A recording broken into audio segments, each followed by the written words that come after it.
All right, let's get this over with. So it's time for another weekend review.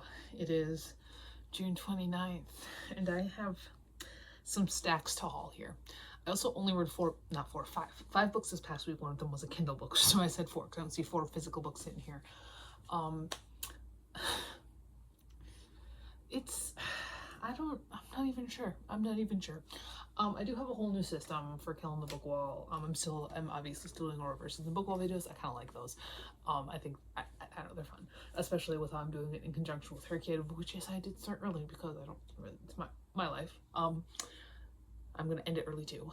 But I'm not going to explain my new idea because every time I do that, I stop doing it. So it will stay between me, myself, and the notebook that I have it planned out in. But let's go. So we're starting out with what we read and then what we're getting rid of from what we read. And then we're doing the haul portion, which is going to be the largest portion of this. I got, I think, 4 lots of books in. And I went to Barnes & Noble. And I got a couple of stragglers. So, but we're starting with what I read. So the first book I finished this past week was I Was a Teenage Slasher by Stephen Graham Jones. This is his 2024 release. I've been reading a ton of Stephen Graham Jones this month. I also read The Buffalo Hunter this month. But this follows Tolly, and he is a very awkward 17-year-old. He's really kind of just got one friend. He's not necessarily like a bullied kid, but he's also not really somebody who has very many friends or really does much with anybody. He's very awkward, he's very shy, he's very quiet. He doesn't really do with himself. He makes a fool of himself if he ever tries to break out of his bubble. And one night he convinces his friend to go to this party because a girl that he has a crush on, who used to babysit him, is going to be there. And so they go, and then Charlie gets drunk, makes a fool of himself, and a couple of the marching band kids decide to kind of teach him a lesson. And while this is happening, then the reanimated corpse of a kid who was definitely a bullied kid comes and kills a whole bunch of people. And he might have infected Tolly with that slasherism too. So this is a very meta horror novel. It's very much more of a chainsaw book than an Indians book. I kind of tend to shift Jones into one of those two categories. Like, it's either like My Heart's a Chainsaw, where it's very concerned with his ideas about horror and how much he loves the genre, or it's The Only Good Indians book, where it's more about his Indianness and stuff like that. This is more of a chainsaw book. I'm gonna say it might be my favorite Stephen Graham Jones books I've read at this point. Tolly as a character was endearing in kind of pathetic, like kicked puppy way, and he made me really sad. He really did, and I do think, honestly, kind of at the core, this book is a school shooting book. Not literally, but it's just that's what it screams. That's what it feels like to me. It feels like a school shooting book, and it's very sad, and I got very sad, and I'm very sad about everything, and there's so much. On a slightly less serious note, hilarious if Tolly and Jade ever met. Oh my god, it'd be a great time. But yes, I did finish this. Like I said, I think it's my new favorite Stephen Graham Jones book. 5 out of 5 stars. All right, then I read another book that I read 5 out of 5 stars, but like it wasn't good. It's a Richard Lehman. I finished up the Beast House trilogy. So this is the Midnight Tour. This is the 3rd book in the Beast House trilogy. The Beast House is a trilogy. Starts with The Cellar. It does not start with the Beast House. That's where I started the Beast House trilogy. I read the Beast House, realized it was the 2nd book, read the 1st book, and now I've read the 3rd book.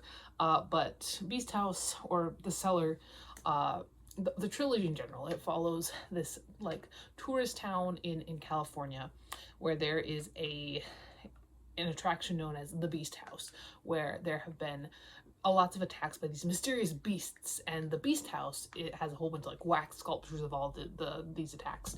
And in The Cellar, we follow a woman who and her preteen daughter who are running from the woman's abusive like ex-husband who has just been released from prison, and they end up in this town, and they end up in the Beast House.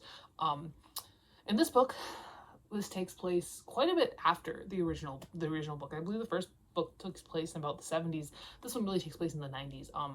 And Sandy, the little girl, the first 2 books really do Sandy dirty, and it's really gross. Like it is genuinely disgusting in a lot of ways. This book took Sandy's character in a direction that I could kind of respect. This is very definitively later Layman. He's a little bit more self-aware.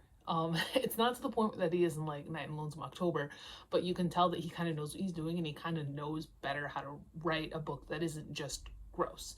And I do love a lot of Layman's gross stuff, you know, In the Dark, favorite book of his.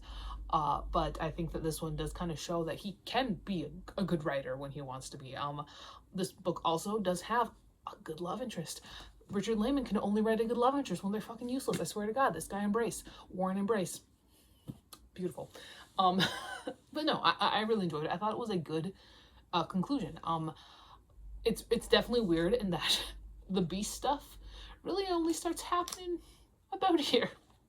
That's about when the beast stuff starts happening. Everything else this is we get to know the characters. I mean, there's beast stuff happening with Sandy all the time, but like we get to know the characters and we get to know why they're there. We get to know what's going on. I will say I couldn't stand Owen and Monica. I wanted them both to die. But other than them, like everybody's kind of fun. It's an interesting thing.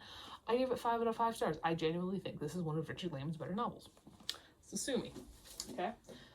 Then I read a young adult fantasy.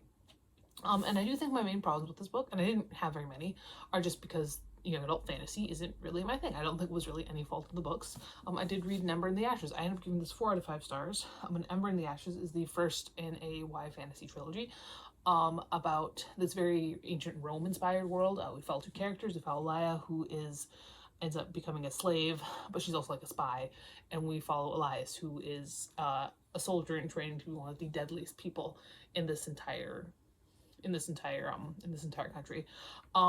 My main problem with this book is I really couldn't stand Elias. I don't even know what it was. Like, I would just, like, reading his chapters, I was like, oh my, kill me now. I don't know, like Laia was fine. And maybe it was just because Elias's chapters I felt had like the potential to be so interesting. Because I really liked all of the side characters in Elias's chapters. I really liked the trial thing. I liked the school thing. But Elias himself, I couldn't do it. I couldn't do it. Overall, though, I think this is a very solid young adult fantasy. I think that if you're looking for young adult fantasy, you can definitely do way worse than An Ember in the Ashes. Be warned, it does not shy away from things. It's not like, obviously it's not explicit, but there's a lot of rape happening beyond closed doors. So, you know, 4 out of 5 stars. Right, then I read the worst book of the week. It was a Kindle book, and it is one that I started like a month and a half ago. And then I got my Kindle randomly. I was like, gotta finish it. So I read These Violent Nights by Rebecca Crunden. I ended up giving it 2 out of 5 stars. These Violent Nights is like a dystopian science fiction novel following this world where they're kind of parallel worlds, but we mainly follow this world where a while ago these aliens came down to Earth and they kind of took over, and now humans are basically hunted. And our main character is, she hates these aliens because they like killed her family, but one of them ends up marrying her best friend. And so she kind of moves in with the aliens, and it's all about prejudices and stuff like that. And then there's all sorts of other stuff going on. This book, it was 600 pages. And the pacing was really whack. Like, I think this is a self-published novel. I do think that if it had been a trilogy, it might have worked better for me, honestly.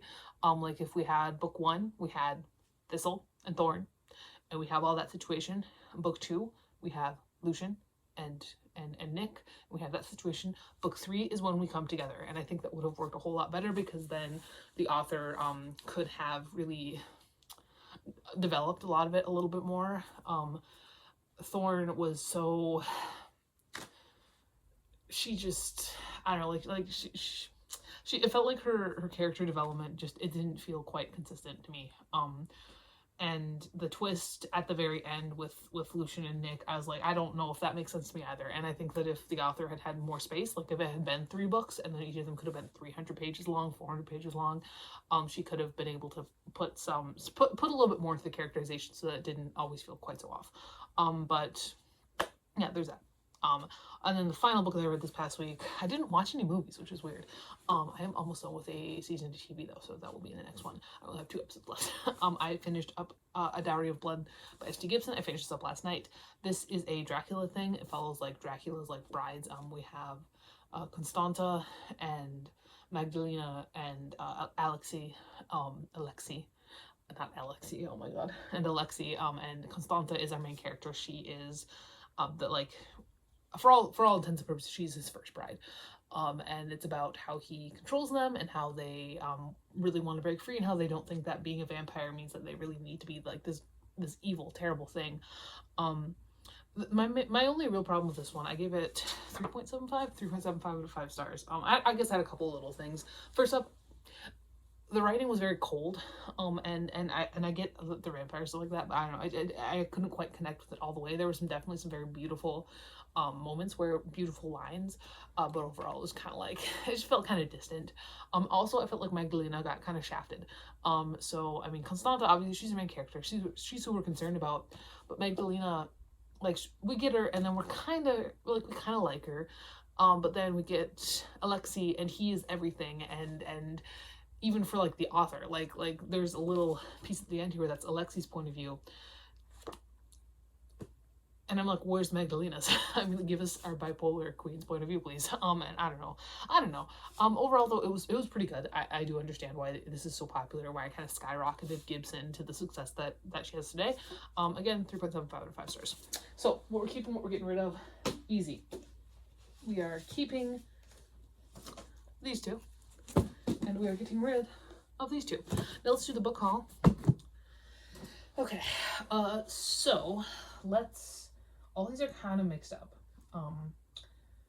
Let's kind of sort these out a little bit. Actually, I'm gonna sort these out based on the lots that they were in. Most of them. You can go over there.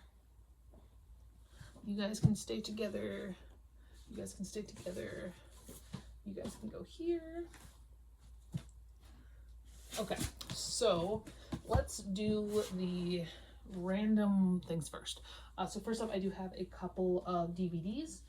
I have the first season of Rogue Heroes, the complete miniseries. It's 6 episodes. This is definitely a bootleg, but I don't care because I don't use streaming services. So just kind of take it where I can get it. I did also pick up the first season of Sweet Valley High, and I got this because I'm currently rewatching the first season of Degrassi, and I just need more cheesy teen dramas, I suppose. Also because the books for this, which is, I swear to God, they're breeding in the book wall because they just keep appearing. So there's that. I did also pre-order No End House by Jeremy Bates. This guy does seem, and I didn't know this until after I pre-ordered it, this guy kind of seems to like troll the no sleep thing and then like write novels based off of creepypastas. I don't think that this is the original person who wrote the No End House creepypasta, and I do really like No End House. So at this point, I'm kind of seeing this as a bit of a hate read. So we'll see. Maybe it'll be good. I don't know. Maybe it'll be good. Maybe I will be proven wrong. I did get the 5th volume of Future Diary. Unfortunately, volume 6 looks like it's an expensive one, so I'm gonna be really sad when I eventually pick that one up. But now I do own through volume 5, which is nice. I got a June 23rd New Yorker. There's that. And then I did also pre-order the special edition of the Dragon Republic by R.F. Kuang. It's gorgeous. It's beautiful. I'm in love. Oh my god. It's huge. It's way bigger than the other. It's way bigger than the first one. But yes, I'm excited. Very much holding my breath until the pre-order for the 3rd book comes up because I love these. I love these. And that one's purple, I believe. At least the original is. So that'll be fun. All right, and then I got a lot of Robert Heinlein novels. I have recently discovered that I really enjoy Robert Heinlein. I read 2 of his books. I'm currently working on a 3rd. And now I have a stack more. A lot of these are in really rough shape. So I'm gonna have to be more careful with them than I just was slamming my hand out on them. Did it again. First up, we have Podkayne of Mars, which is... It looks interesting. I'm not quite sure. Interesting. This looks like... Okay, I gotta take a couple more looks at that. I also got the Cat Who Walks Through Walls. Should be interesting. This one I had to find a rubber band to hold it together, and that's The Number of the Beast. This one looks really interesting, honestly.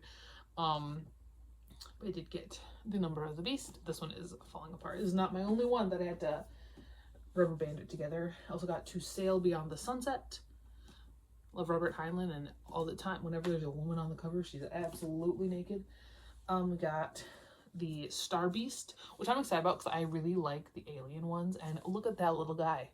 Who's he? This is one that I probably should rubber banded around. This is Revolt in 2100 and Methuselah's Children. I have actually read Methuselah's Children. I'm reading Revolt in 2100 right now. But the fact that Methuselah's Children is sort of a sequel to Revolt in 2100. It takes place in the same world, and it takes place after it. It takes place like 25 years after Revolt in 2100. I'm excited to reread it in the way that then when I reread Revolt in 2100, I can immediately jump into Methuselah's Children, which should be interesting, to say the least. I feel like as I've been reading Revolt in 2100, like some characters seem vaguely familiar, but I don't know, like, if I'm making it up or not. Like, I don't know, but I do have that. Then the other one that I had to put a rubber band around is The Past Through Tomorrow, which is all 21 about the future history. What else is in here? Let me see this. I didn't look at it too hard.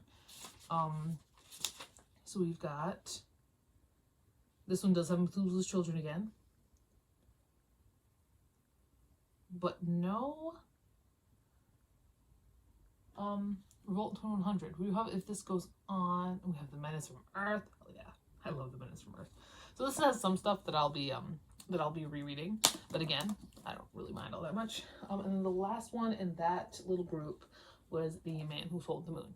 All right, then I purchased 4 beautiful hardcovers from like a Goodwill off of eBay, and they had a thing going on where you buy 3 get 1 free, which is why I purchased 4. And the main reason I did that is because I wanted to complete my Farslow trilogy in hardcover. I have the first book in the book hall somewhere. This was a series I really enjoyed as a kid. It's a YA fantasy. I have Rise of a Hero and Forging the Sword, books 2 and 3. So now I do have those. Alongside that, I did pick up the Satanic Verses by Salman Rushdie. I read Knife last year, I want to say, and that's the only thing by Rushdie I've read. This is interesting because it's caused so much controversy. Like, this is why this man got stabbed, you know? And I also picked up The Midnight Library, which I don't think I need to talk about because everybody knows about The Midnight Library. Then I did go to Barnes & Noble a couple days ago, and I bought 6 books because obviously I needed to do that. I needed to buy 6 books. That's what I needed to do there. So first up, I did pick up the new Stephen King book. I picked up Never Flinch. I didn't have this one at this point. It's another Holly book, but I am trying to finish up my Stephen King backlog this year, or at least this hrcyed round. I don't know if it's going to happen, just based on how buried some of those are in the book wall, but I pick up Never Flinch so that I can make an attempt. I also picked up The Rats by James Herbert. I've heard so much about The Rats by James Herbert, and I'm very excited. This is the 50th anniversary edition, so that'll be a fun time. I have continued Zom 100 Bucket List of the Dead. This is volume 2. Very excited. I read volume 1 a while ago. I didn't want to have to get rid of this series at the end of the year, so I have that. I have the sequel to A Number in the Ashes. I have A Torch Against the Night. I do own the 3rd book. I've owned the 3rd book for a while, so I figured I would pick up the 2nd book so that I have it, so that I can continue on with the series in some capacity, because I'm going to need to have it to, read the 3rd book. All right, then I have Dungeon Crawler Carl, which I have heard lots of interesting things about. I'm actually not a big fan of the TTRPG stuff in manga. I think it's really boring.